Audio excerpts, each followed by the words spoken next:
श्री बांके बिहारी की एक भगत की अद्भुत कहानी। एक समय की बात है, झांसी और शिवपुरी के मध्य में कैरारा नामक एक गांव है। उस गांव में महुवर नाम की नदी गुजरती है। उस महुवर नदी के किनारे श्री बांके बिहारी जी का एक प्राचीन मंदिर है, जो आज भी वहाँ स्थित है। उस मंदिर के ठीक बगल में एक जीर्ण शीर्ण मकान स्थित है। एक महात्मा जी उस बिहारी जी के मंदिर में पधारे। वहां उन्होंने उस पुजारी से उस जीर्ण मकान के बारे में पूछा कि इस मकान की क्या कहानी है। तब उन पुजारी जी ने महात्मा जी को कई वर्ष पहले की एक सत्य घटना सुनाई। बात उस समय की है जब उस मंदिर के महंत थे श्री रज्जव दास जी महाराज, और जो यह मकान टूटा फूटा है, यहाँ पर एक दुकान हुआ करती थी।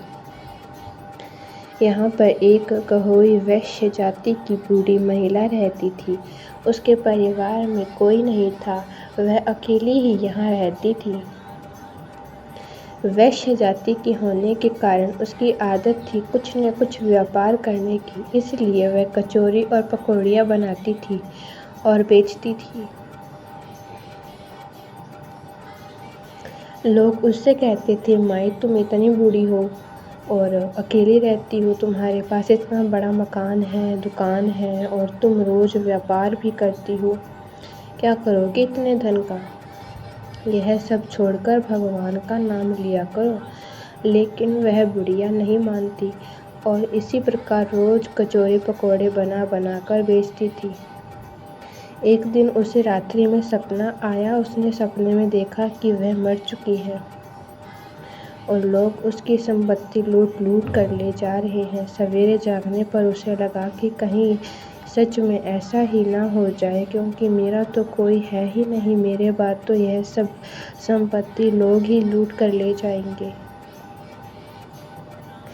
लोग यह सब लूटे ही है तो ठीक नहीं। ऐसा विचार करके वह बुढ़िया अपने गहोई वैश्य समाज के लोगों के पास गई।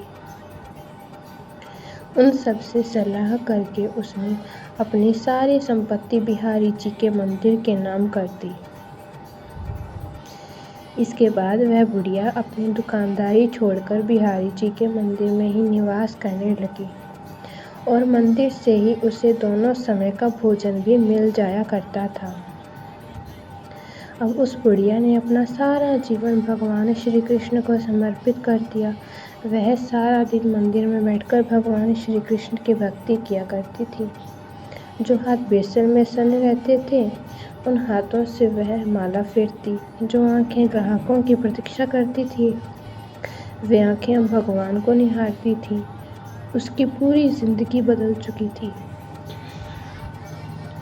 गांव के सभी लोग अब उसे भक्तिन कहकर पुकारते थे।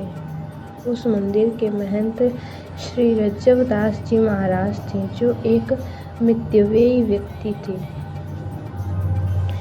एक दिन वह भक्तिन रात को हमेशा की तरह दूध पी रही थी। महंत जी ने देखा कि भक्तिन दूध पीते पीते कुछ चबा रही है। महंत जी ने पूछा, माई यह तुम दूध में क्या चबा रही हो? भक्तिन बोली, महाराज आप दूध में मेवा ज़्यादा डाल देते हो, उसी को चबा रही हो। महंत जी ने सोचा, मैं और दूध में मेवा डालूं? मैं दूध में चीनी डाल देता हूँ, वही बहुत है। महंत जी का माथा ठनका। दूसरे दिन उन्होंने देखा दोपहर को भक्तिन को दाल परोसी गई तो दाल में घी तैरता दिखाई दिया। महंत जी ने पूछा, यह दाल में घी कहाँ से आया? भक्तिन बोली, महाराज आप ही तो दाल में घी डालकर लाते हो। महंत जी को लगा शायद बर्तन में पहले से ही घी गिर गया होगा। अब महंत जी रोज देखते भक्तिन की रोटी और दाल में रोज घी दिखाई देता, और उसके दूध में मेवे भी बढ़ते जा रहे थे। साथ ही महंत जी की रसोई में घी और मेवों से भरे पात्र खाली होते जा रहे थे। महंत जी को समझ नहीं आ रहा था कि यह सारे पात्र कैसे खाली हो रहे हैं, क्योंकि उनके अलावा रसोई में कोई नहीं जाता था, और रसोई की चाबी हमेशा महंत जी के पास ही रहती थी। एक दिन महंत जी भगवान की आरती कर रहे थे उन्होंने देखा भगवान बिहारी जी के वस्त्रों की बाहों पर घी लगा है। उन्होंने सोचा शायद आरती करते समय लग गया होगा। महंत जी ने उस वस्त्र को धोकर बिहारी जी को दूसरी पोशाक पहना दी। लेकिन दूसरे दिन उन्होंने देखा कि भगवान के दोनों हाथ घी से सने हुए हैं। अब महंत जी को विश्वास हो गया कि यही बिहारी जी भक्तों को दूध में मेवे और दाल रोटी में घी डालकर देते हैं। महंत जी ने बिहारी जी से कहा, ग्वाल सिंहासन पै पूजक के भयो ठाकुर हुपे, ठगोरी न छूटी, काहू को काज बने बिगड़े, ब्रजराज तेरी यह चोरी न छूटी। प्रभु, आपकी यह चोरी की आदत कभी अभी तक नहीं छूटी। प्रभु, मैंने वो सब खाद्य सामग्री संतों की सेवा के लिए बचा रखी है, परंतु आप तो सब कुछ भक्तिन पर लुटा रहे हैं। यह ठीक नहीं है। कभी कोई संतों की जमावत आ गई तो मैं उनकी कैसे सेवा करूंगा। भगवान चुपचाप सुनते रहे, कुछ नहीं बोले, लेकिन भक्तिन के लिए उसी तरह घी और मेवे लुटाते रहे। महंत जी ने जो भी खाद्य सामग्री संतों की सेवा के लिए जमा करके रखी थी, वह सब धीरे धीरे खाली होने लगी। जब भगवान ने महंत जी की बात नहीं सुनी तो महंत जी को भगवान पर ही क्रोध आ गया, साथ ही उन्हें भक्तिन पर भी क्रोध आ रहा था। महंत जी ने सोचा, इस भक्तिन को मंदिर से निकाल देना चाहिए। महंत जी ने विचार किया, इसको निकालें कैसे? कोई लांछन हो, कोई आरोप तो हो, तब तो इसे निकालें। इस प्रकार महंत जी भक्तिन को मंदिर से निकालने का उपाय सोचने लगे। महंत जी ने विचार किया और एक दिन वह मंदिर के दरवाजे पर बैठ गए और उस रास्ते से जितनी महिलाएं और पुरुष निकलते उनसे कहने लगे, भक्तिन ने तो एक आदमी रख लियो है। ऐसी बातें बहुत ही जल्दी फैलती हैं।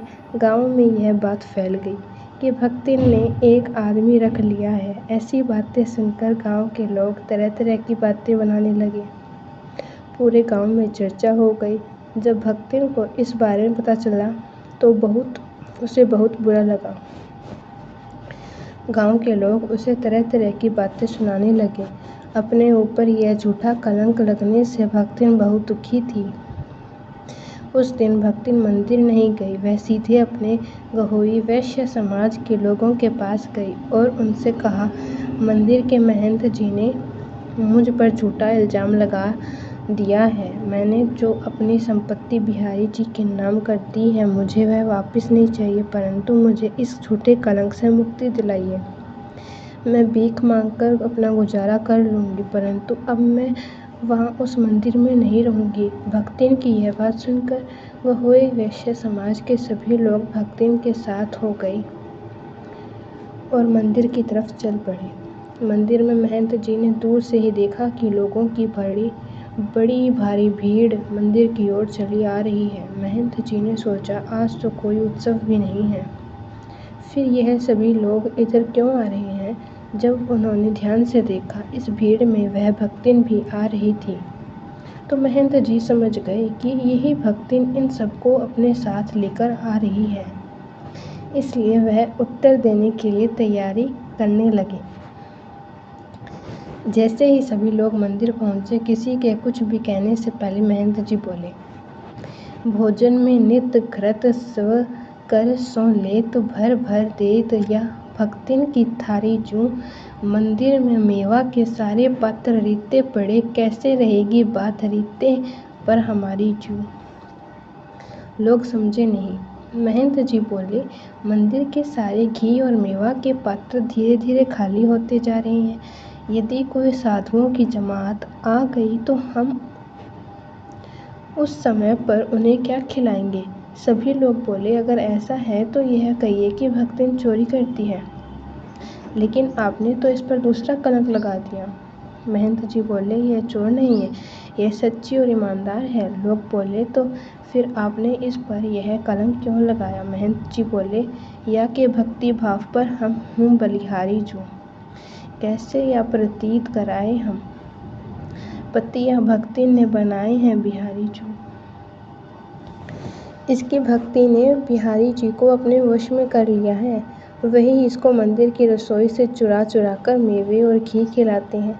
बिहारी जी ने इसे गोपी रूप में स्वीकार कर लिया है और इसने बिहारी जी को पति रूप में मान लिया है। इसलिए हमने कुछ भी गलत नहीं कहा। यह कहकर महंत जी ने सभी लोगों को मंदिर में घटित हुई सारी बातें बताई। सब लोग क्या सोच रख कर आए थे और मंदिर में आकर उन्हें कुछ और ही पता चला।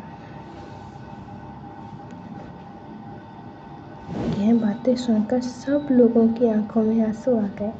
सभी लोगों ने कहा, महंत जी, अब आप इस भक्तिन की चिंता ना करें। हमारे इतने परिवार हैं, यह जिस भी परिवार में पहुंच जाएगी वहां के लोग इसे भोजन कराकर स्वयं को धन्य मानेंगे। जिसका भगवान से नाता हो उसकी सेवा करना तो हम सभी का सौभाग्य होगा। भक्तिन ने कहा, अब मैं कहीं नहीं जाऊंगी, यहीं इसी मंदिर में रहूंगी। दोपहर को महंत जी भोजन लेकर आए, लेकिन भक्ति ने भोजन खाने से मना कर दिया।